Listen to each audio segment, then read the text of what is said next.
नेताओं पे आधारित नेताओं के विचारों से समाज बच नहीं सकता है। अगर समाज को बचाना है तो समाज के शहीदों के विचारों से ही तुम बचा सकते हो। ये बात ध्यान में रखो।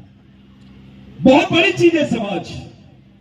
अगर समाज नहीं होता तो तुम्हारे बदन पे कपड़े नहीं होते, समाज नहीं होता तो तुम्हारे पास नौकरियां नहीं होती, समाज नहीं होता तो तुम टीचर नहीं होते, समाज नहीं होता तुम्हारे पास जमीन नहीं होती। इतनी बड़ी चीज है समाज। कोई भगवान ने नहीं दिया। कौन सा भगवान ने दिया? थोड़ा बताओ मेरे को, मैं खड़ा हूं, मैं भी जानना चाहता हूं। मेरे पिता तुल्य यहां बुजुर्ग बैठे हैं, मेरे को बताओ कौन से भगवान ने दिया, मैं चलता हूं उसके आगे। 1993 में भारत सरकार ने संयुक्त राष्ट्र संघ में यह हलफनामा दिया कि भारत में आदिवासी नहीं रहते हैं। भारत सरकार बोलती है कि भारत में आदिवासी नहीं रहते हैं। इसका मतलब यह है कि आदिवासी भारत के नागरिक नहीं है। क्या कर रहे थे आपके गांडो नेता? क्या कर रहे थे? पार्लियामेंट में क्या कर रहे थे? विधानसभा में क्या कर रहे थे? भाई नेता किसका है तू? तेरे तो बच्चे का ही भविष्य खत्म कर दिए। तुमको मारे नहीं, तुमको पता भी नहीं चला, तुम्हारा गला काट दिए। अब तो तुम आदिवासी भी नहीं रहोगे, तब क्या कर लोगे? क्या कर लेगा भील, क्या कर लेगा कोरकू, क्या करेगा गोंड? तुम तो खत्म हो गए हो। क्या बात करते हो तुम? तुम्हारी कौम को बोला जा रहा है भाई भारत में आदिवासी नहीं रहते हैं। इसका दूसरा मतलब होता है आदिवासी भारत के नागरिक नहीं है। कौन से संविधान की बात करेंगे? जिस दिन आदिवासी वनवासी हो जाएगा उस दिन यहां का दलित, ओबीसी, मुस्लिम, क्रिश्चियन, अल्पसंख्यक स्वर्गवासी हो जाएंगे। क्योंकि अगर इस देश के ओबीसी को बोलना है कि मैं इस देश का मालिक हूं तो उसको बताना पड़ेगा मैं आदिवासियों का वंशज हूं। इस देश के दलित भाई को बोलना पड़ेगा कि अगर मैं इस देश का मालिक हूं तो उसको भी साबित करना पड़ेगा मैं आदिवासियों का वंशज हूं। हम तो सामाजिक रिश्ते भी भूल गए, वंश के रिश्ते भी भूल गए, डीएनए के भी रिश्ते भूल गए, खून के रिश्ते भी भूल गए। मुट्ठी भर लोग आते हमको बताते गणपति दूध पीता है। मुट्ठी भर लोग आके बताते ये बाबा है, ये पूरा करिश्मा कर देता है। चलो उसको बुलाते पूरे आदिवासी लोग, ये आदिवासियों की हालत सही कर दे रे बाबा, तू ही हमारा भगवान। पागल था क्या टंटा भील? इस देश में 27 साल तक के टंटा भील रेंगा बोरकू ने हथियारबंद लड़ाई लड़े है। हथियारबंद लड़ाई किसी ने नहीं लड़ाई।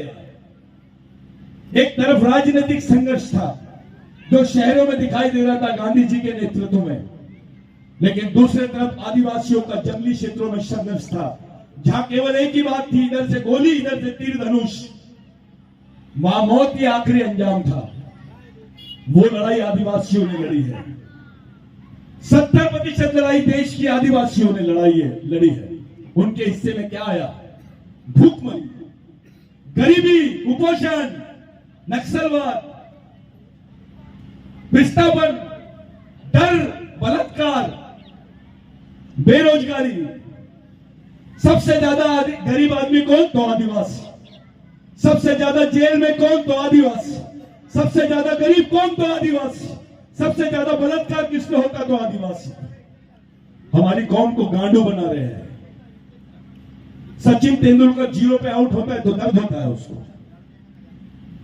लेकिन अपनी मां बहन को नंगा घुमाते तब दर्द नहीं होता उसको कुछ।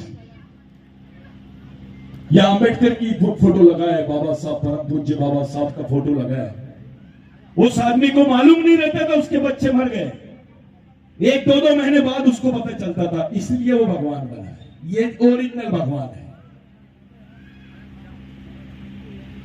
बिरसा मुंडा तो 24 साल की उम्र में, जब मूंछ की कौम नहीं फूटती है, अपने लड़के चिड़ीमारी करते हैं जींस पहनकर, लड़कियों की तरफ देखते, तब वो पूरी समाज की लड़ाई लड़ रहा था। वो बिरसा मुंडा है। तुमने अपने भगवानों को भुला दिया। तुम्हारे बाल बच्चे को कोई पूछेगा नहीं अगर वो महापुरुषों को याद नहीं करेगा तो। ये लोग आपसे नहीं डरते हैं, ये कोरकू से नहीं डरेंगे, भीलों से नहीं डरेंगे। ये टंटा भील से डरेंगे, रेंगा कोरकू से डरेंगे, बाबा साहब से डरेंगे, संभाजी महाराज से डरेंगे, महात्मा फुले से डरेंगे, तुमसे नहीं डरेंगे। तुम्हारी क्या औकात है? तुम तो सब कुछ भूल दिए हो। मेरे को लगा कि मेरे को ठाकुर दादा ने बुलाया है, दयाराम ठाकुर दादा ने, तो आदिवासी क्षेत्र है, यहां पर रेंगा कोरकू की मूर्ति होगी, सब लोग एक जगह बैठे होंगे, ये किसी की जगह होगी, समाज ने जगह ले लिया होगा, ये समाज की जगह होंगी।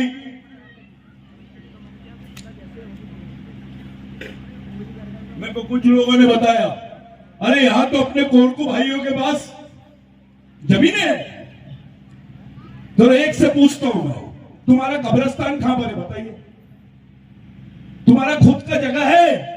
तुमको मरने को भी जगह नहीं है, जीने की बात तो बहुत दूर कर रहे हो तुम। आदिवासी समाज की जगह है कोई? भोपाल में जगह है, तुमको सर छुपाने जगह नहीं है। अंबानी के पास जगह है, अडानी के पास जगह है, रामदेव बाबा को 100-100, 300-300, 500 एकड़ जमीन दे रही है, लेकिन आदिवासियों को किसी ने नहीं दिया। वो सही बोल रहा था, वो मुक्ति बोले, वो लड़का बोल रहा था कि 2010-2011 में सुप्रीम कोर्ट का जजमेंट आया। सुप्रीम कोर्ट जो देश का सर्वोच्च न्यायालय है, उसके बाद कोई कोर्ट नहीं है। उस कोर्ट ने बोला कि आदिवासी इस देश के मूल मालिक है, उन्हें मूल मालिक होने का सम्मान मिलना चाहिए, और उनको मूल मालिक होने के सम्मान से देश का कोई भी नागरिक रोक नहीं सकता है। आदिवासी देश का मालिक है। लेकिन भारत सरकार संयुक्त राष्ट्र संघ में नहीं बोली। इसी सुप्रीम कोर्ट ने बोला राम भगवान यहां पैदा हुए, तो लोगों ने मान लिया कि यहां पैदा हुए, उनका मंदिर बन गया, राम भगवान को न्याय मिल गया। लेकिन इस देश के मालिक आदिवासियों को न्याय नहीं मिला है। अरे आदिवासी वो है, जब भगवान पैदा नहीं हुआ था तब से आदिवासी रहता है, बाद में भगवान पैदा हुए। इस जमीन का पहला आदमी आदिवासी है, भगवान नहीं है। वो भगवान से भी पहला आदमी है, इसलिए उसको आदिवासी बोलते हैं। आप हो कौन? क्या हो? कौन है भैरव बाबा? कौन तुम्हारे देव? कौन से है? तुम्हारे टोटम क्या है? तुम्हारे गन क्या है? तुम्हारी खानदानी रिश्ते क्या है?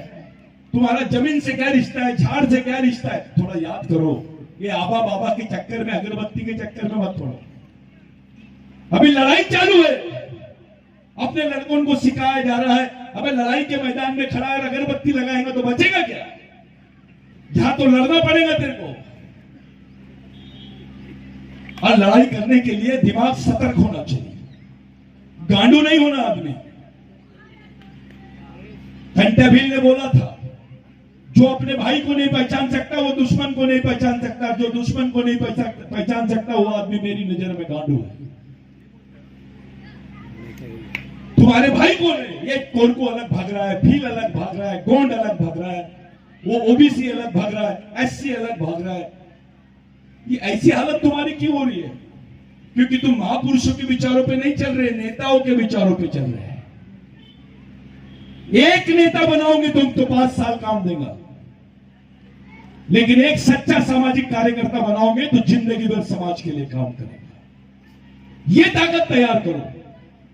मुस्लिम समाज जिंदा है क्योंकि उनके सामने मिशन है, क्रिश्चियन समाज जिंदा है क्योंकि उनके सामने मिशन है, ब्राह्मण समाज जिंदा है क्योंकि उनके सामने मिशन है। आदिवासी कैसे जिंदा रहेगा? उसके सामने कोई मिशन नहीं है। दलितों के पास तो भी बाबा साहब ने बौद्धिज्म दे के गया, ओबीसी के पास क्या है? ओबीसी को तो महात्मा फुले का नाम लो तो बुखार आ जाता है उसको, उसके 36 कोटि देवता खतरे में आ जाते हैं। ये प्रॉब्लम है। हम कर क्या रहे हैं? हमारी आने वाली पीढ़ी के लिए क्या करेंगे? हम तो ऐसी बेमौत जिंदगी जी रहे हैं, हमारा बच्चा जीना चाहिए क्या? उसके लिए क्या